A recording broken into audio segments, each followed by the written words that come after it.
Selamat pagi Bapak Ibu Guru dan teman-teman. Saat ini kita datang ke hadapan Tuhan dan mengucap syukur kepadanya yang telah memberikan kasih dan berkat kepada kita. Sehingga hari ini kita dapat beribadah kepadanya. Mari kita siapkan hati dan pikiran kita untuk bersaat teduh sejenak. Saat teduh mulai.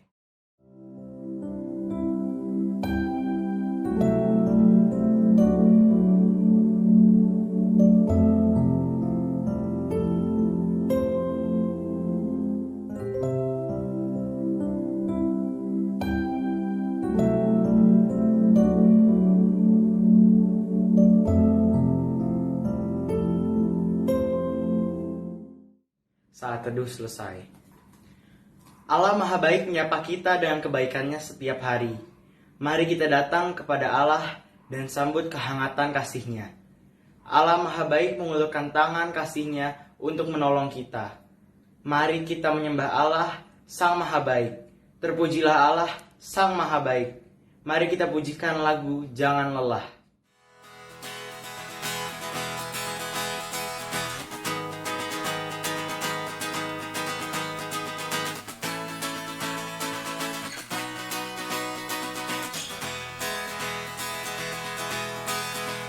Jangan lelah bekerja di ladangnya Tuhan, Roh Kudus yang beri kekuatan, yang mengajar dan menopang. Tiada lelah bekerja bersamamu Tuhan, yang selalu mencukupkan akan segalanya. Katakan tanda bergelombang, timbullah tanda yang berlubang, menjadi siap dibangun di atas dasar iman. Katakan tanda bergelombang, timbullah tanda yang berlubang, menjadi siap dibangun di atas dasar iman.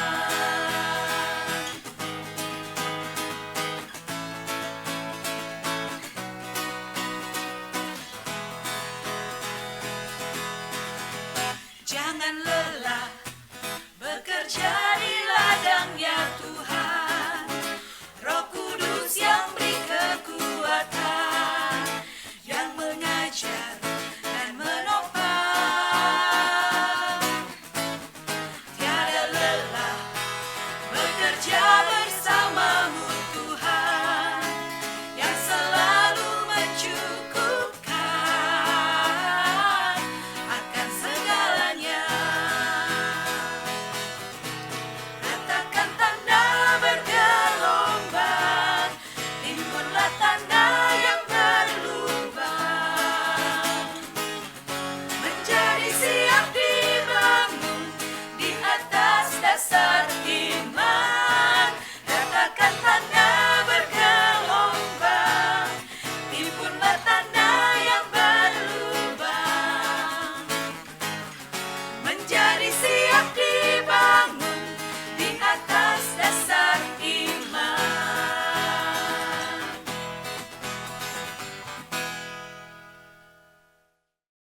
Mari Bapak Ibu Guru dan teman-teman sekalian, kita berdoa. Ya Tuhan yang mengasihi kami sungguh bersyukur atas limpahan berkat-Mu kepada kami sekalian. Utamanya berkat kesehatan kepada kami hari ini. Dan Engkau masih berikan kesempatan untuk memuji dan memuliakan Engkau dalam keadaan sehat walafiat. Tuhan berkatilah ibadah kami dari awal, pertengahan, hingga pada akhirnya. Di dalam Kristus Tuhan kami berdoa. Amin. Bacaan Mazmur pada hari ini diambil dari Mazmur 146 ayat 1 sampai 6. Haleluya, terpujilah Tuhan, hai jiwaku. Aku hendak memuliakan Tuhan selama aku hidup, dan bermazmur bagi Allahku selagi aku ada. Janganlah percaya kepada para bangsawan, kepada anak manusia yang tidak dapat memberikan keselamatan. Apabila nyawanya melayang, ia akan kembali ke tanah. Pada hari itu juga lenyaplah maksud-maksudnya. Berbahagialah orang yang mempunyai Allah Yakub sebagai penolong, yang harapannya pada Tuhan, Allahnya, Dia yang menjadikan langit dan bumi. Sebelum kita mendengarkan firman Tuhan, mari kita pujikan dari Kidung Jemaat nomor 3, Kami Puji dengan Riang.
Shalom anak-anak yang dikasih dalam Tuhan, marilah kita mempersiapkan hati untuk mendengarkan firman Tuhan.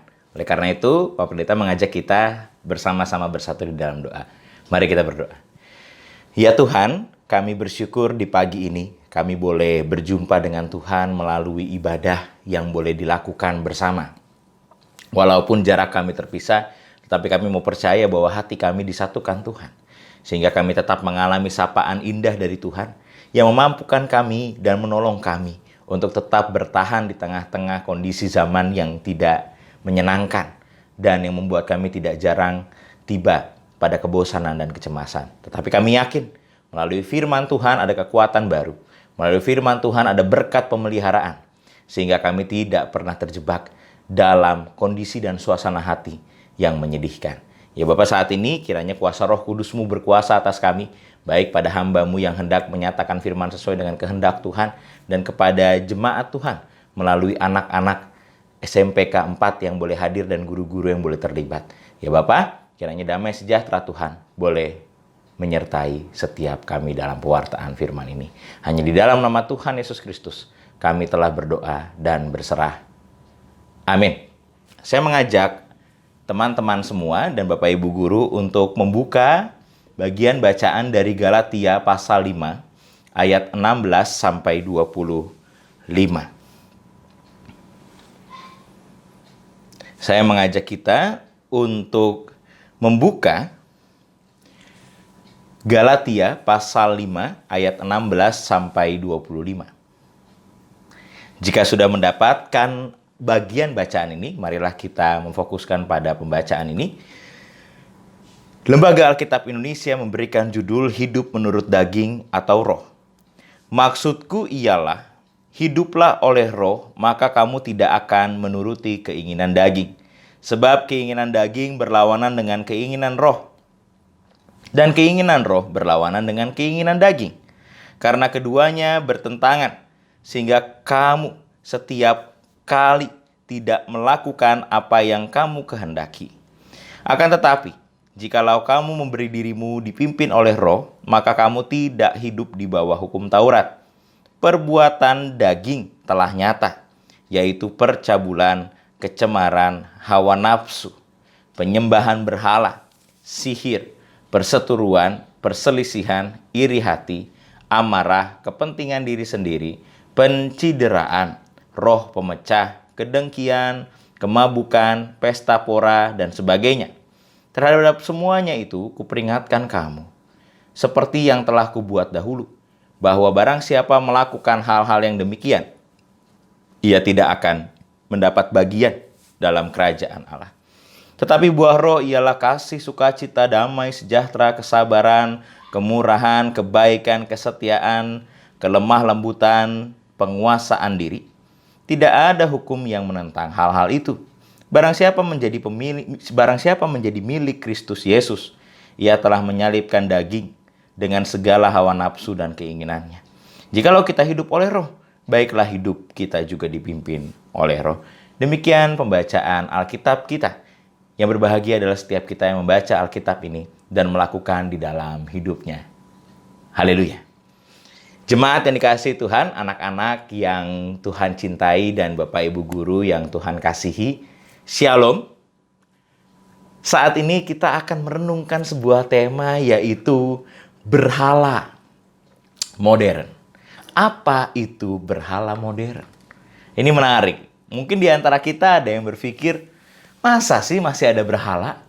Kan setiap kita udah nggak ada sebuah sekte begitu ya, yang umum di ruang publik, yang misalkan memang sungguh-sungguh menyembah patung dan sebagainya, simbol berhala itu.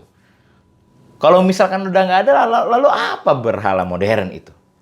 Sebelum kita akan masuk pada tema itu, saya mau mengajak kita untuk merenungkan satu tokoh yang bernama Narcissus.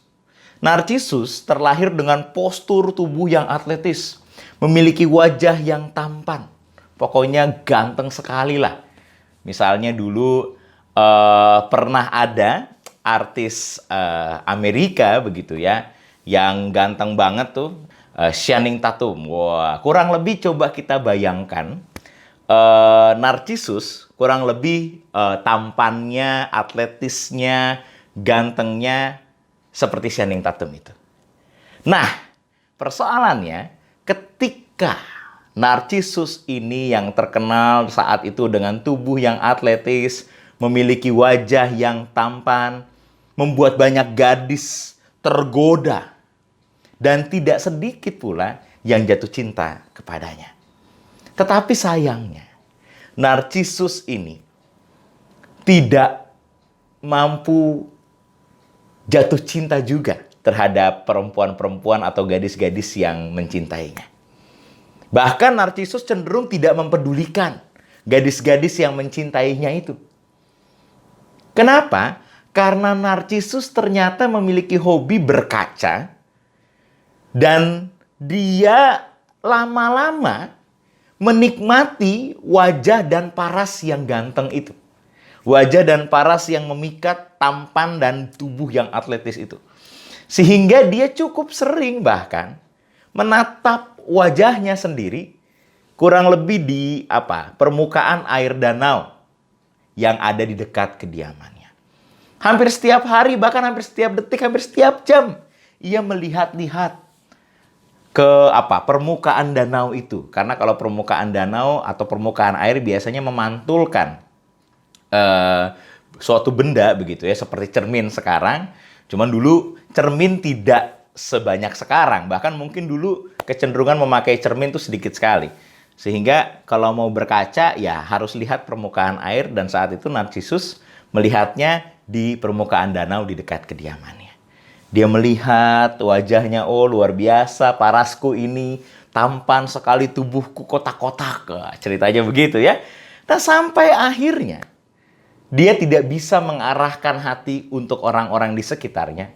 Bahkan perempuan-perempuan atau gadis-gadis yang mencintainya, dia cuekin, tidak dipedulikan sama sekali. Karena ia, Narsisus, hanya mengagumi ketampanan wajah dan tubuhnya sendiri. Bahkan ia sampai jatuh cinta pada dirinya sendiri.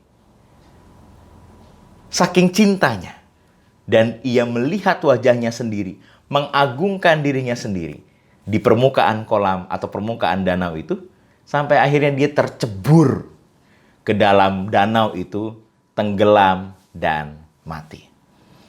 Kisah dari Narsisus atau kisah tentang seorang tampan dan seorang atletis yang hanya mencintai dirinya sendiri, sekarang kita kenal dengan istilah narsisme.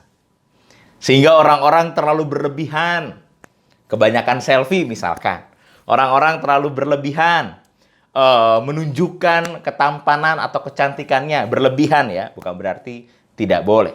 Sehingga pola itu disebut dengan narsisme. Apakah narsis tidak boleh?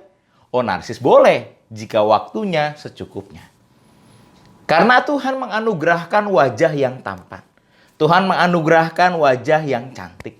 Tuhan menganugerahkan orang-orang dengan tubuh yang juga memikat. Tidak ada salahnya kalau kita bangga dengan ciptaan Tuhan yang hadir dalam hidup kita. Tetapi jikalau terlalu mengagungkannya, tetapi jikalau kita terlalu narsis dengan diri kita dan mungkin merasa diri kita yang paling cantik atau yang paling tampan, jangan-jangan nih kita seperti Narsisus tadi yang terlalu sering mengagumi dirinya sampai mati karena dia terlalu berkaca dan tenggelam di danau itu. Nah, jemaat dan anak-anak yang dikasihi dalam Tuhan, kisah dari Narsisus ini kurang lebih cukup membuat kita mengerti atau membuat kita paling tidak mengenal istilah atau makna berhala. Kalau misalnya kita mau memaknainya, berhala modern.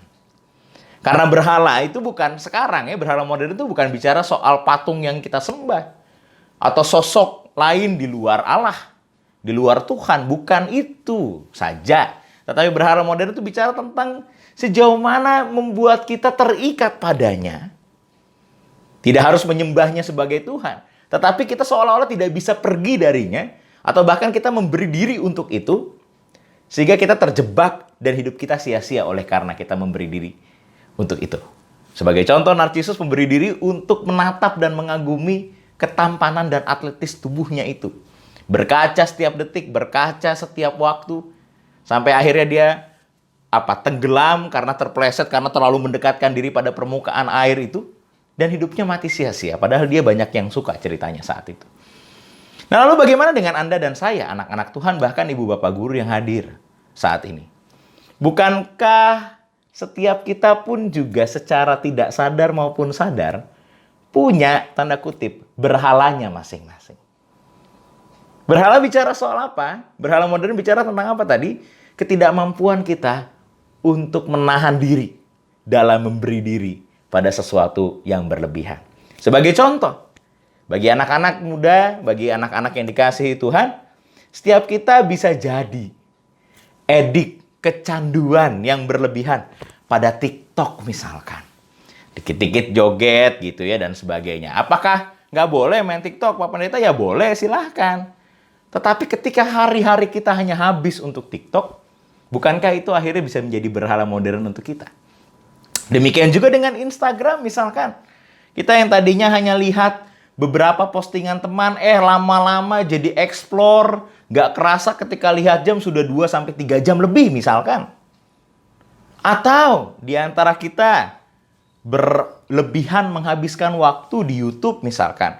Bahkan mungkin ada di antara kita ketika sedang belajar online baik via Zoom, Google Meet, atau Microsoft, atau apapun juga medianya, sambil belajar online, mata sih tertuju pada laptop atau handphone misalnya. Tetapi kita buka Windows lagi, Google Chrome, bukanya YouTube. Tinggal di mute aja Google Meet kita atau Zoom kita bisa mendengar dua suara jadinya. Suara guru yang ngajar tapi juga suara YouTube yang kita tonton. Hayo, siapa yang melakukan itu. Karena tidak ada yang tahu, termasuk gurunya yang ngajar juga mungkin nggak tahu. Kalau ada yang sambil buka YouTube, tapi juga ada yang ikut sambil belajar. Bareng-bareng gitu di laptop yang sama. Nah, itu adalah tanda bahwa sebenarnya kita juga terjebak pada berhala modern itu.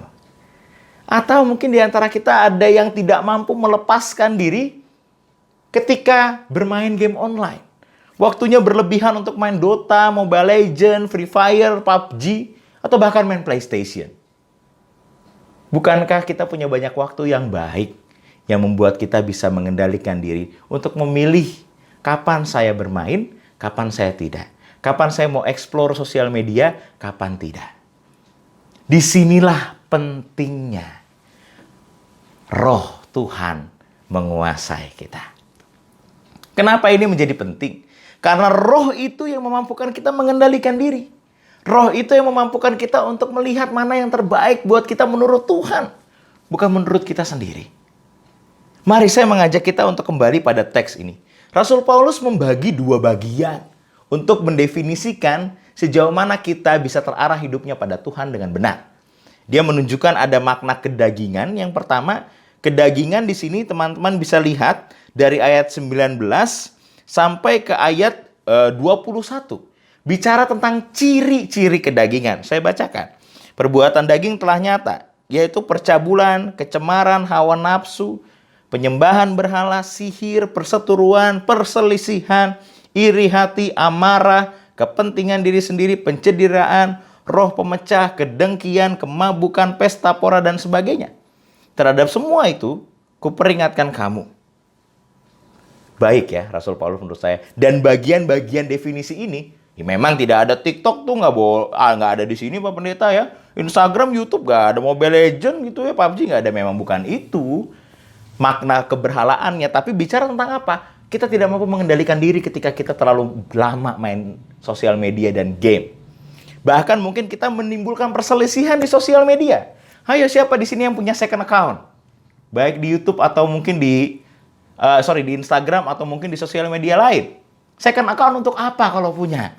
Kalau untuk stalking ya monggo. Tapi kalau untuk spam, untuk ngomong kasar, untuk menghina salah satu pihak ketika ada konflik kemarin.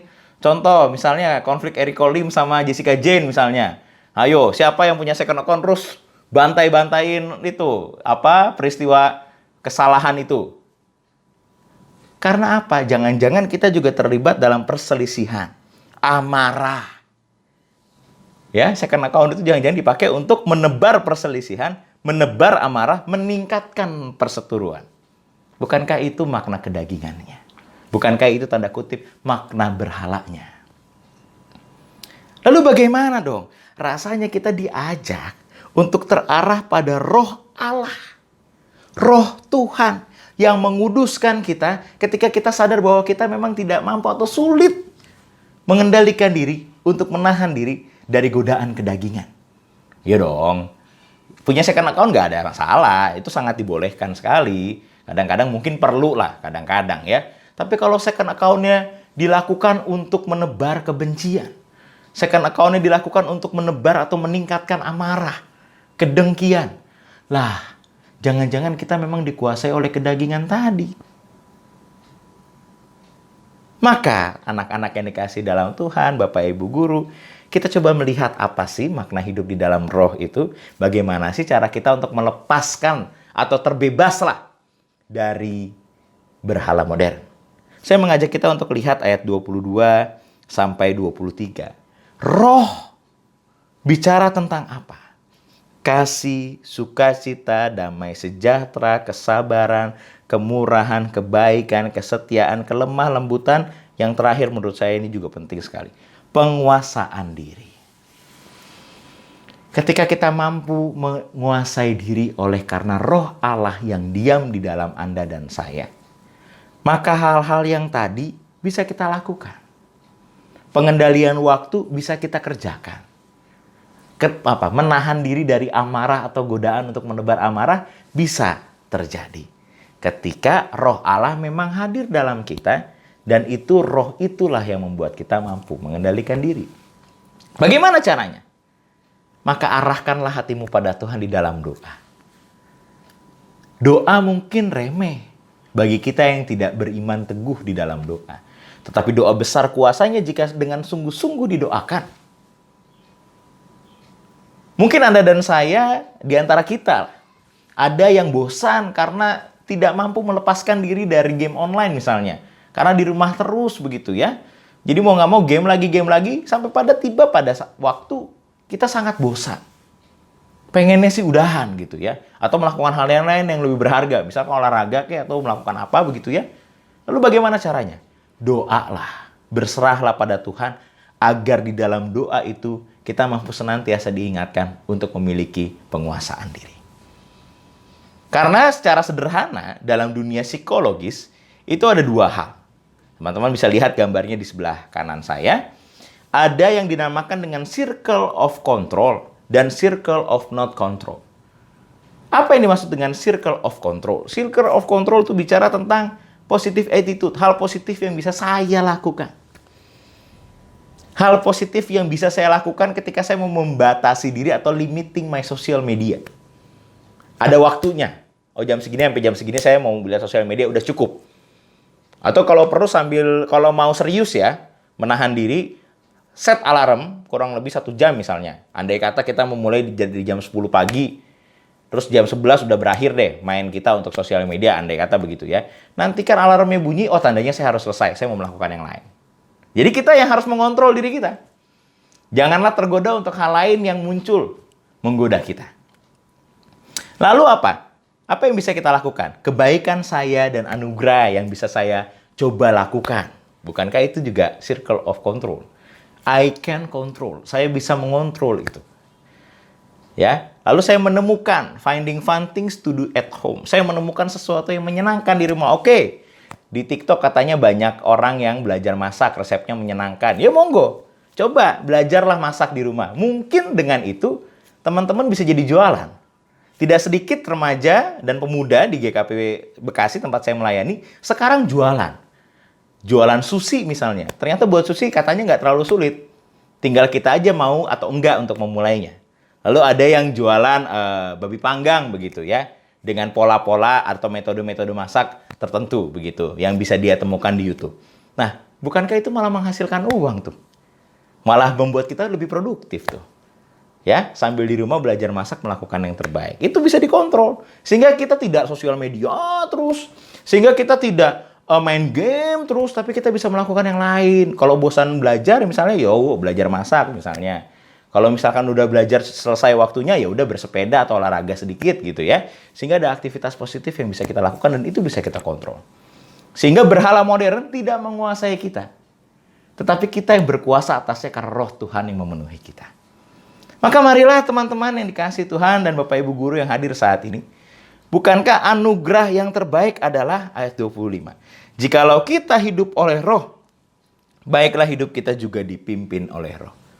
Dan ketika hidup kita dipimpin oleh roh, maka damai sejahtera, sukacita, kegembiraan, dan cinta kasih dapat kita nyatakan. Jangan pernah bosan walaupun kondisinya membuat kita terbatas. Kita bisa melakukan banyak hal yang baik jikalau kita diarahkan dan dikuasai oleh roh. Kalau di rumah mungkin bosan sama orang tua, marilah belajar memasak bersama misalnya dengan orang tua. Atau melakukan sesuatu bersama memang dengan orang tua biar tidak bosan di rumah. Bukankah itu bisa kita lakukan? Sangat bisa. Jikalau hidup kita diarahkan oleh roh, marilah kita memulainya dalam doa. Kita melakukannya dalam kasih. Dan membagikan keceriaan bagi orang-orang di sekitar kita. Semangat untuk mengalahkan berhala modern. Karena di dalam roh kita mampu. Karena anugerah tersedia bagi kita. Membuat kita hidup bermakna. Amin. Tuhan Yesus memberkati kita. Satu dua bagi kita.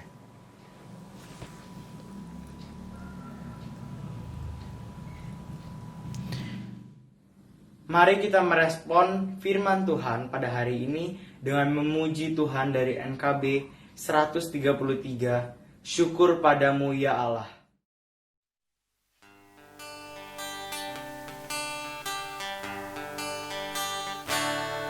Syukur padamu ya Allah atas segala rahmat-Mu. Syukur atas kecukupan dari kasih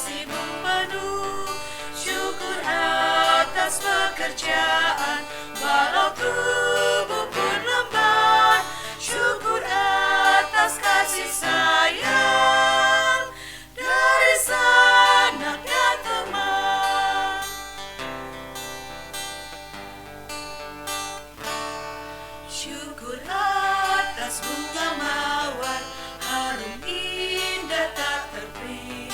Syukur atas awan hitam dan mentari berseri. Syukur atas suka duka yang kau beri tiap saat, dan firman-Mu lah pelita agar kami tak sesat.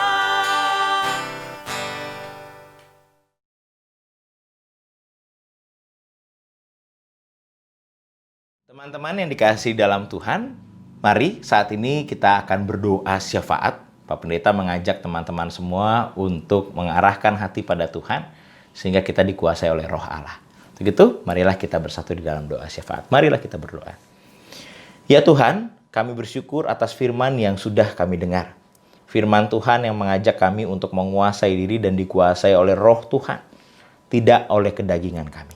Sehingga hal-hal yang mengganggu kami, hal-hal yang membuat kami terjebak pada dosa, hal-hal yang membuat kami melakukan amarah, dengki, iri hati, hal-hal yang membuat kami menjadi pribadi yang seolah-olah merasa tak berguna, karena kami selalu dikalahkan oleh berhala modern, baik itu sosial media ataupun game. Tetapi kami mau belajar untuk menjadi pribadi yang bermakna, pribadi yang senantiasa belajar untuk menyatakan kasih, kesetiaan, kesabaran, damai sejahtera, sukacita, kemurahan, kebaikan, kelemah lembutan, dan penguasaan diri. Karena kami percaya di dalam hal-hal itu, hal-hal yang dikuasai oleh Roh, membuat kami boleh hidup dalam kebebasan, sukacita, dan kegembiraan. Karena hanya di dalam Tuhanlah itu semua bisa terjadi. Dan kami percaya itu semua bisa terpelihara karena hidup kami diarahkan pada Roh Tuhan. Maka mampukanlah kami ya Bapa, karena kami sadar kami tidak mampu sendiri. Kami percaya kami bisa dimampukan karena Roh Allah beserta dengan kami. Mampukan kami ya Tuhan. Kami juga saat ini mau berdoa ya Bapa, bagi proses belajar mengajar di SMPK 4 Penabur Kelapa Gading. Kiranya guru-guru dan murid boleh Tuhan berkati dalam setiap proses belajar mengajar. Sehingga karya Tuhanlah yang terbaik, karya Tuhanlah yang memampukan, cinta kasih Tuhanlah yang memelihara. Karena kami percaya hanya di dalam Tuhan dan oleh Tuhanlah segala doa dan pengharapan dapat terjadi. Kami juga saat ini mau berdoa ya Tuhan, secara khusus bagi orang tua murid, bagi mereka yang sedang berjuang di tengah-tengah krisis ekonomi, bagi mereka yang sedang berjuang untuk belajar dan berupaya yang terbaik untuk memperoleh berkat dari Tuhan, untuk memenuhi kebutuhan hidup sehari-hari bagi keluarga-keluarga. Kiranya orang tua murid boleh Tuhan kuatkan, Tuhan pimpin dan bimbing di dalam iman yang teguh, di dalam kesetiaan pada Tuhan. Sehingga mereka boleh percaya segala sesuatu baik adanya dan tepat pada waktunya menurut Tuhan. Ya Bapak, kami juga mau berdoa saat ini bagi kondisi corona, kiranya Tuhan boleh memakai setiap orang.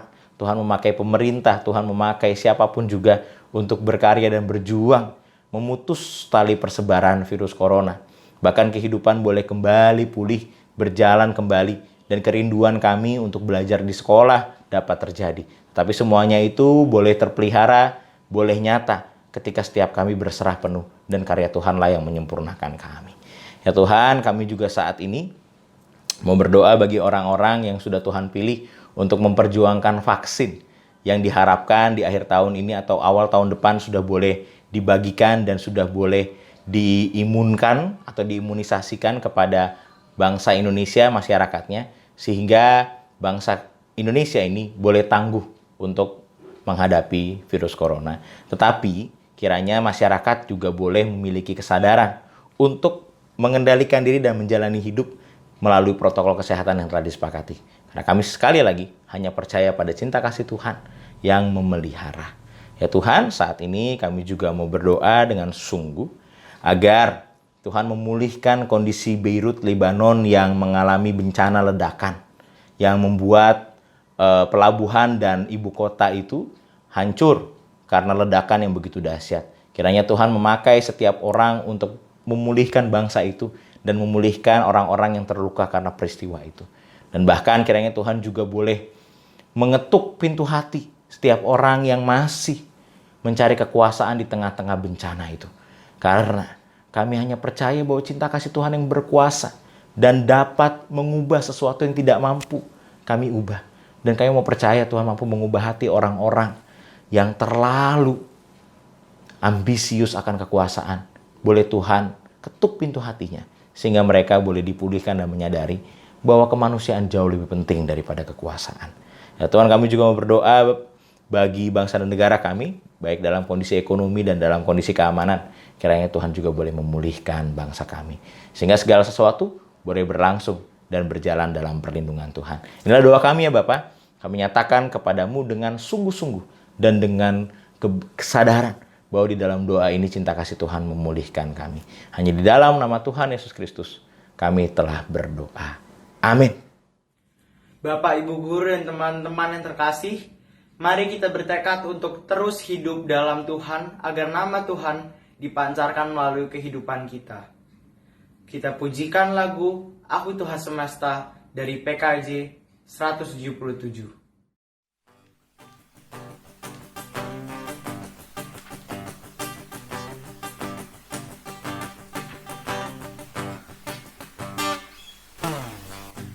Aku Tuhan semesta, ceritamu ku dengar. Kau di dunia yang gelap, ku selamatkan.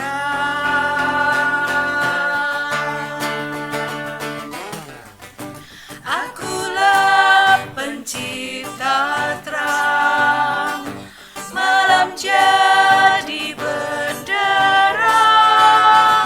Siapakah utusanku membawa terang? Ini aku, utus aku.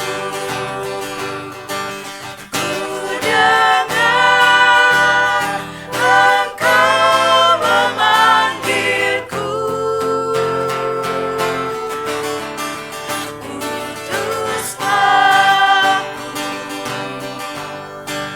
tuntun aku,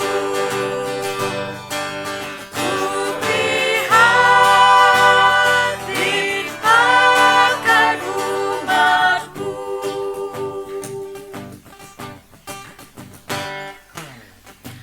Aku Tuhan semesta, ku menanggung sakitmu dan menangis karena kau tak mau dengar.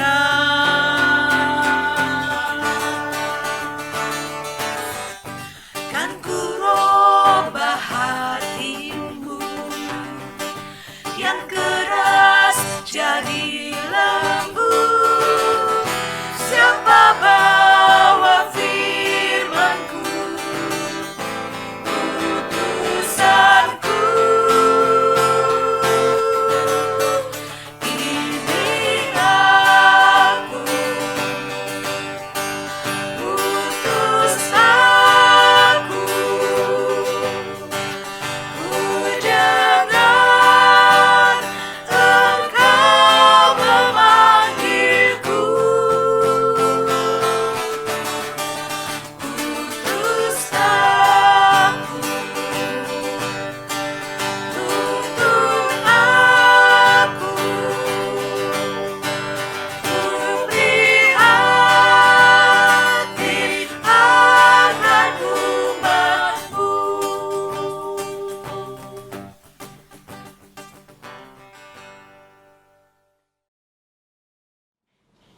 Anak-anak yang dikasihi dalam Tuhan, saat ini berjalanlah dan hiduplah di dalam kasih anugerah Tuhan. Percayalah bahwa Roh Allah yang menguasai kita, sehingga kita mampu menguasai diri dan menang atas berhala-berhala modern dan godaan-godaannya, sehingga kita mampu hidup di dalam kasih karunia Tuhan yang berlandaskan pada kasih, kegembiraan, sukacita, dan penguasaan diri. Maka sekarang terimalah berkat dari Tuhan. Kasih karunia dan cinta kasih dari Tuhan Yesus Kristus memberi kekuatan dan kemampuan bagi setiap orang yang percaya, sehingga mampu hidup di dalam roh Allah dan menguasai diri, sehingga menang atas setiap godaan dan dosa. Dan karya Kristuslah yang memberkati dari sekarang ini sampai selama-lamanya. Haleluya. Amin.